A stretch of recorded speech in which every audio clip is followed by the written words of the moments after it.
Welcome back to another episode of the Opposition Preview. In this week's episode, we're looking ahead to the game against Newcastle on the weekend, and I've got a very special guest. Pete from the Loaded Mag NUFC channel is with us to discuss all about Newcastle as we get ready to travel up to St. James's Park. Pete, look, Newcastle are a completely different team from a year ago to now. You've got new owners, you've got some great players, new manager as well.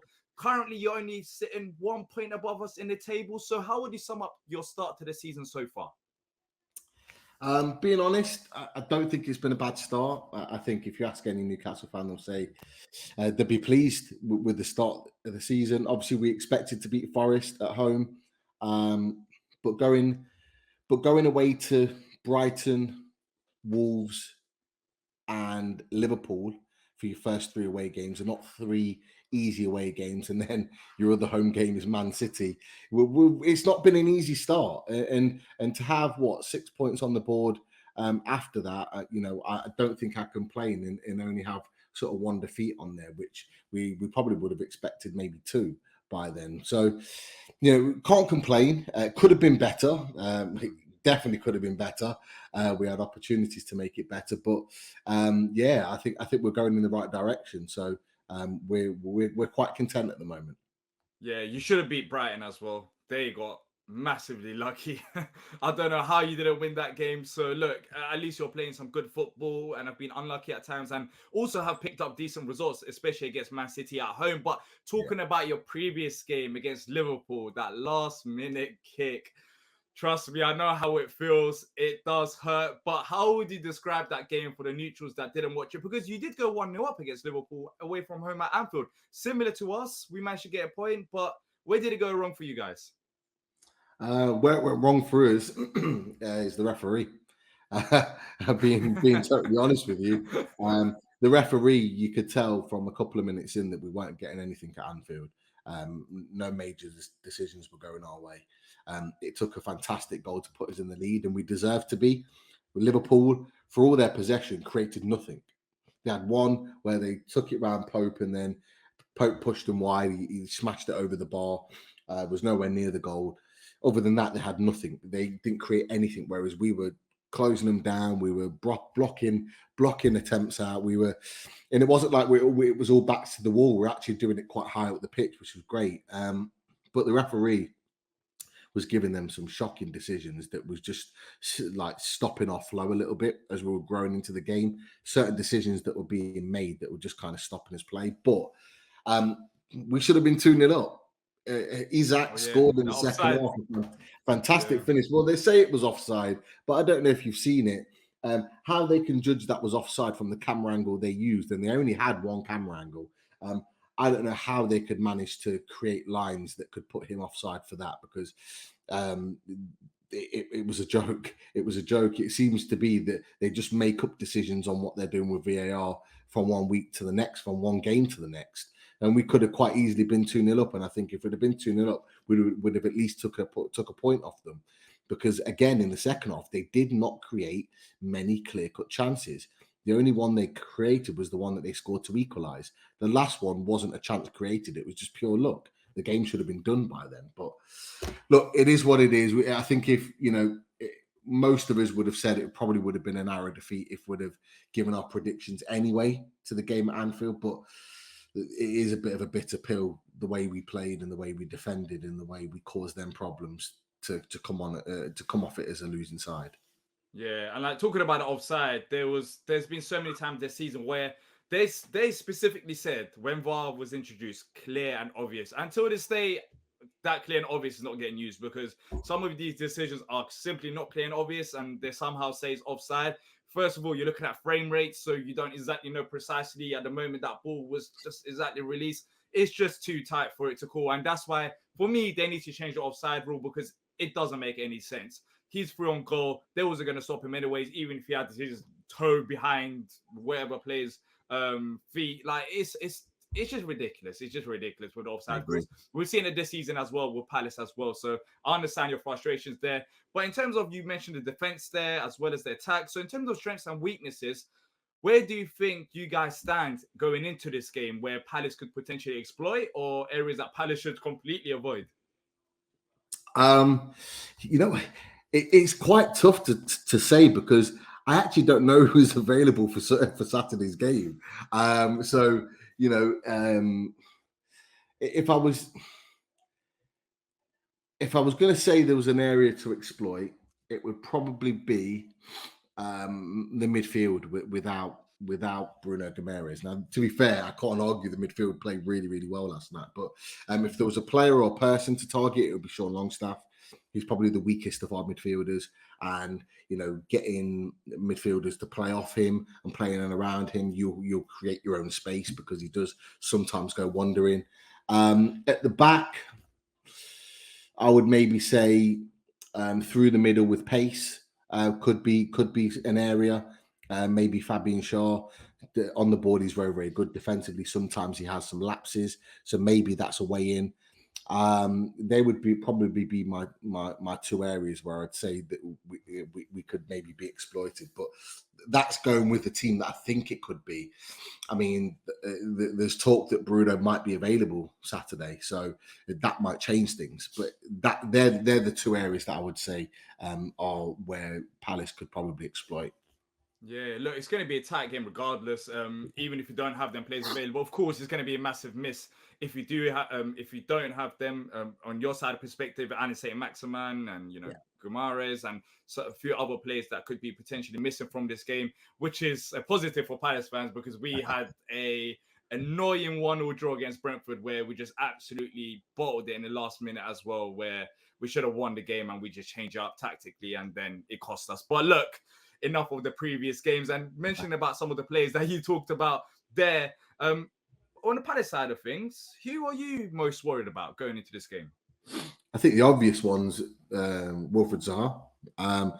He's started the season really, really well, and he's got that knack of just scoring goals out of nothing. I mean, I saw the goal midweek, that little just jink inside, and that's his trademark. He's been doing that for years. That little cut inside into the far corner, and that's him back to his best, and he looks really, really good and sharp at the moment. So, Kieran Trippier, a very experienced right back, he's going to have his wits about him. So is Miguel Almiron, who plays on our right hand side. It's going to be a nice kind of interesting battle between those two. That's definitely an area that I'm worried about for Palace. As well as that, I would say sort of your defensive line. I mean, we've got Isaac and he looked tremendous last night. But obviously, you've got a good partnership. Is it Anderson and Guay? Yeah, Anderson, Mark Gahey. Very solid so far this season, apart from the Brentford, late last minute goal. But apart from that, they've been exceptional. And they have improved from previous seasons anyways, especially Joachim Anderson. Exactly, and they proved it as well at Anfield that you guys defended really doggedly. So you know how to shut up shop away from home and be difficult to beat. So definitely, Wilfried Zaha is one to look out for, and I think Eddie Howe will be definitely making sure that there's a game plan to stop him playing. Because I don't know whether you agree with this. If you take you stop Zaha playing, it does take a chunk away from Palace's potential in terms of what they can kind of put onto a team during a game. So, yeah, they're my two areas. Whether we can break your defensive unit down and then Wilfried Zaha getting in and behind, can we stop him playing? That's for sure. I think in the past, it was 100% agree with you. Even now, it is to a very huge extent. In terms of if you take out Zaha from the game, then of course you took out our best player and it's going to be much easier.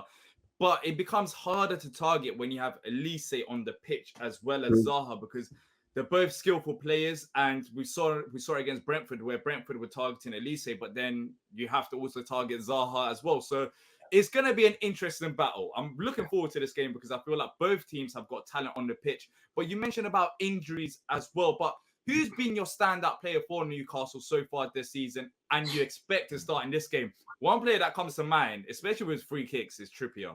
He looks like he's on a mission. I don't know what YouTube videos he's been watching, but it's been working. He's been hitting them in and he looks pretty solid. So how do you see that one going in terms of players?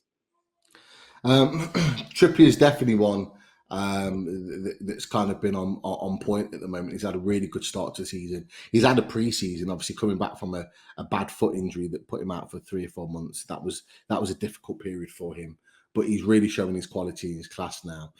For me, I've been impressed with a few players. Bruno Guimaraes has been brilliant.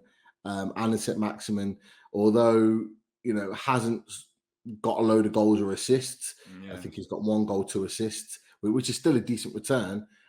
Has been a player that have been worrying teams. Callum Wilson, is obviously scored goals, although he won't be available at the weekend. But Sven Bachmann for me at the back. Sven Bachmann is just kind of taken to life in the Premier League a little bit like a duck to water. He is a very tough, big, strong 6'4", 6'5" centre back, good in the air, but actually he's deceptively quick. A lot of people question about his pace. He's got a little bit of pace about him. He can keep toe with a number of players who have got pace behind him, and he's really well organised. One-touch football, only plays one-touch football. Good on the ball as well. He's just had a really good start for me. So he's probably been one of my standouts, maybe alongside Nick Pope, who's come in seamlessly. Martin Dubravka's just signed for Man United today. So, he won't be missed because of how good Nick Pope is. So I'll probably say Sven Bachmann with Nick Pope maybe just behind.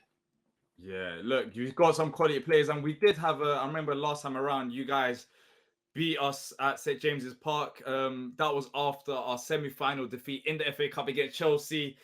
This time around, we don't have the FA Cup. We've started the season off relatively strong. We've had arguably the hardest fixture list. We've had Arsenal, Liverpool, Man City in our first 5 games already. So, we're looking at this game. It's going to be very difficult for us. But Pete, how do you see this one going? What's your score prediction?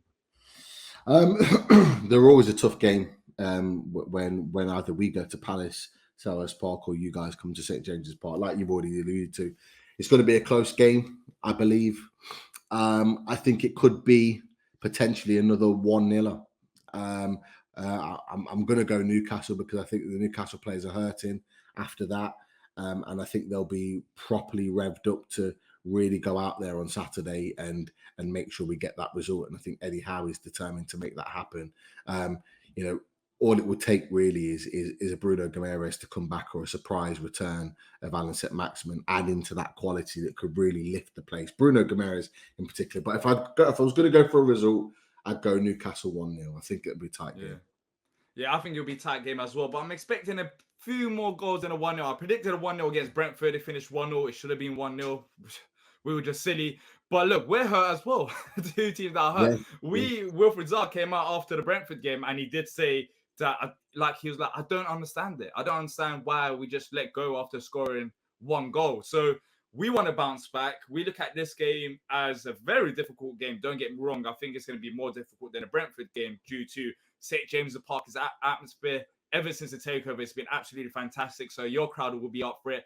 I'm going to go for, I want to say 1-0, but I can't even back. I don't even know. I just think it's going to be like 2-1 Newcastle. I think it's going to be more than 1 goal. I think it's going to be an exciting game. Both teams will be up for it.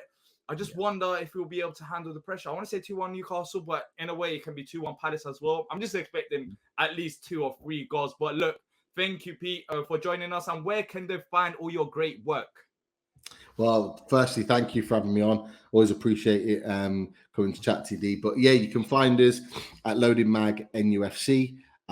We will be doing our deadline day information, and hopefully there's some business for Newcastle, and maybe 1 or 2 surprises that might be available for Saturday. But Loaded Mag NUFC, you can find us for all content Newcastle United, and we're a good bunch of guys, just 5 dads that love talking about football, and we get some knowledgeable guests on like yourself, D, to talk about all things football.